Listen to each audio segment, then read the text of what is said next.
Hello friends, once again welcome to my channel Environmental Sciences. Today we will discuss about nitrogen cycle.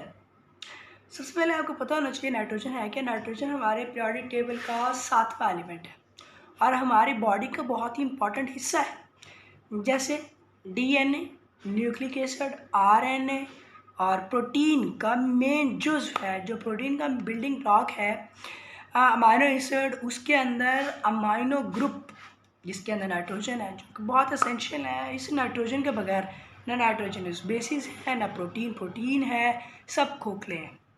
तो nitrogen हमारी body का बहुत ही important हिस्सा है। अब उसके अंदर लिविंग थिंग्स के अंदर एनिमल्स, प्लांट्स, सब चीज़ों के लिए प्लांट्स के अंदर मेन जो नाइट्रोजन जिनके अंदर प्रोटीन बनती है, वो आपको पता है लेग्यूमिनस प्लांट्स होते हैं।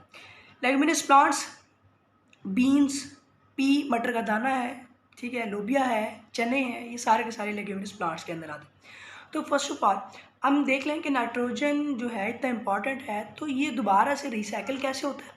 हवा में है, आपको पता है जो एयर का जो मिक्सचर है उसके अंदर अबाउट 78% नाइट्रोजन होती है, लेकिन इस नाइट्रोजन का लिविंग थिंग्स को या प्लांट्स को, एनिमल्स को ज़रा भी फ़ायदा नहीं है। क्यों? क्योंकि ये डायरेक्टली एब्जॉर्ब नहीं हो सकता। इसको एब्जॉर्ब करने के लिए इस एयर की नाइट्रोजन को N2 को सीधा सीधा कन्वर्ट करना होता है नाइट्रेट्स के अंदर, अमोनिया के अंदर, जो कि प्लांट्स अपटेक करने की सलाहियत रखता है। सिर्फ अमोनिया को, नाइट्रेट्स को NO2 की फॉर्म के अंदर या फिर NH3 के फॉर्म में।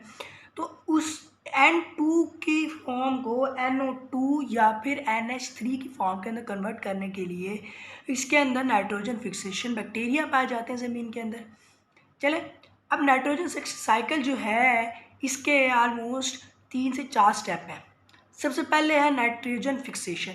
नाइट्रोजन फिक्सेशन करता कौन है? ये एक नाइट्रीफाइंग बैक्टीरिया है जिनकी अल्लाह ताला ने ये ड्यूटी लगाई है कि आपने एयर से नाइट्रोजन को फिक्स कर करके इन प्लांट्स को देना है। ये प्लांट्स के रूट्स के अंदर मौजूद होते हैं। जो प्लांट्स लेग्यूमिनस प्लांट्स होते हैं, रूट नड्यूल्स के अंदर ये मौजूद होते हैं। ये एयर की नाइट्रोजन को पकड़ पकड़ के नाइट्रेट्स के अंदर, अमोनिया के अंदर कन्वर्ट करते रहते हैं। फिर वो अमोनिया प्लांट्स रूट्स के ज़रिए एब्जॉर्ब कर लेती है। बदले में उन बैक्टीरिया को क्या मिलता है? शेल्टर मिलता है और कार्बोहाइड्रेट्स, फूड मिलता है। शेल्टर मिलता है और फूड मिलता है, दो चीज़ें मिलती है बदले में। उसको क्या कहते हैं? एयर नाइट्रोजन फिक्स कर करके देती है। अब जब नाइट्रोजन, ये नाइट्रीफाइंग बैक्टीरिया नाइट्रेट्स की शक्ल में बना दिया नाइट्रोजन को, अब वो प्लांट्स रूट्स के ज़रिए उसको अपटेक ले गई। वो अब बनेगा पौधे का हिस्सा, जिसके अंदर वो प्रोटीन भी बनाएगा। क्लोरोफिल के अंदर भी नाइट्रोजन मौजूद होता है। उस नाइट्रोजन क्लोरोफिल बनाएगा, उस नाइट्रोजन से प्लांट्स के पत्ते बनेंगे और लेग्यूमिनस प्लांट्स के सीड्स के अंदर जाके मौजूद होगा। फिर इस प्रोसेस को मीन के इन नाइट्रेट्स का प्लांट्स का हिस्सा बनने का इसको बोलते हैं एसिमिलेशन। एब्जॉर्ब हो जाएगा वो नाइट्रोजन, ठीक है। जब वो एब्जॉर्ब होगा, इस प्रोसेस को बोलते हैं एसिमिलेशन। अब एसिमिलेशन के बाद जो दूसरा एनिमल या ह्यूमन बींग्स उस प्लांट को खाएंगे, खाने के बाद वो प्लांट या वो एनिमल जब डेड हो जाएगा, या उसका जो वेस्ट मटेरियल है, गले सड़े पत्ते हैं, जो पत्ता गिर गया ज़मीन के अंदर, डिकम्पोज हो गया, अब वो दोबारा से नाइट्रोजन ज़मीन के अंदर जाएगा। मीन के पहले इनऑर्गेनिक फॉर्म के अंदर था, जो कि नाइट्रेट्स और अमोनिया, वो कन्वर्ट हुआ जब प्लांट्स का एसिमिलेशन के अंदर, वापस प्लांट्स की शक्ल के अंदर प्लांट ने एब्जॉर्ब कर लिया एसिमिलेशन फॉर्म में, वो बन गया ऑर्गेनिक। जब वो प्लांट या एनिमल जब डेड हो गया, या उसका वेस्ट मटेरियल, वो सारा का सारा ऑर्गेनिक दोबारा से इनऑर्गेनिक के अंदर कन्वर्ट होगा। जो इनऑर्गेनिक के अंदर कन्वर्ट होगा, इस प्रोसेस को बोलेंगे डीनाइट्रिफिकेशन, ठीक है। वो सारी की सारी नाइट्रोजन दोबारा से ज़मीन के अंदर चली जाएगी।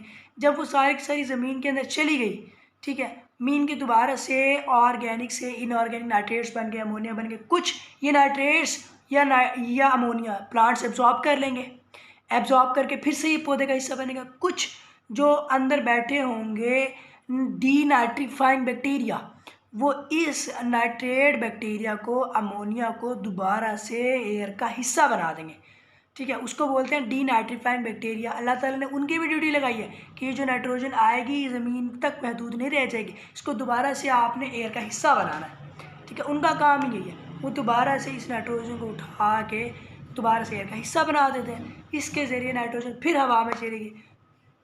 जब वो फिर से हवा में चलेगी, अब फिर से वही डीनाइट्रीफाइंग हो गया, अब फिर से यही प्रोसेस चलेगा। इसके अलावा एक साइकिल तो ये था, इसके अलावा जो नाइट्रोजन फिक्सेशन का जो अमल है ये अननेचुरल तरीके से जो दूसरे तरीके हैं, जैसे लाइटनिंग, थंडर के दौरान जब बिजली चमकती है तो लाइटनिंग होती है, तो उसके ज़रिए जो हवा में नाइट्रोजन N3 के मालिक्यूल टूट जाते हैं, N2 के मालिक्यूल फिर वो ज़मीन के अंदर आके नाइट्रेट्स के अंदर कन्वर्ट हो जाते हैं। ऑक्सीजन तो एयर में भी मौजूद है, ऑक्सीजन के साथ N2 बना के ज़मीन के अंदर एब्जॉर्ब हो जाते हैं।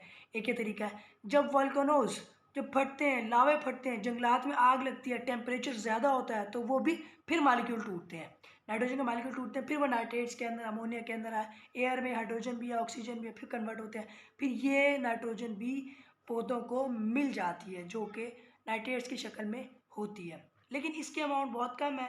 जो बैक्टीरिया हैं ये तो बहुत ज़्यादा है और इनके अमाउंट भी ज़्यादा है, तो जिसकी वजह से मेन प्रोसेस ये है। क्योंकि थंडर कभी कभी होता है, लाइटिंग कभी कभी बचती है, ठीक है, कभी कभी नाइट्रो जो ये N2 है ये नाइट्रेट टूटता है, अपने नाइट्रेट्स के अमल में जोड़ता है, ये बहुत कम होता है प्रोसेस का। लावा फटता है, ये भी बहुत कम होता है टेम्परेचर बढ़ने की वजह से।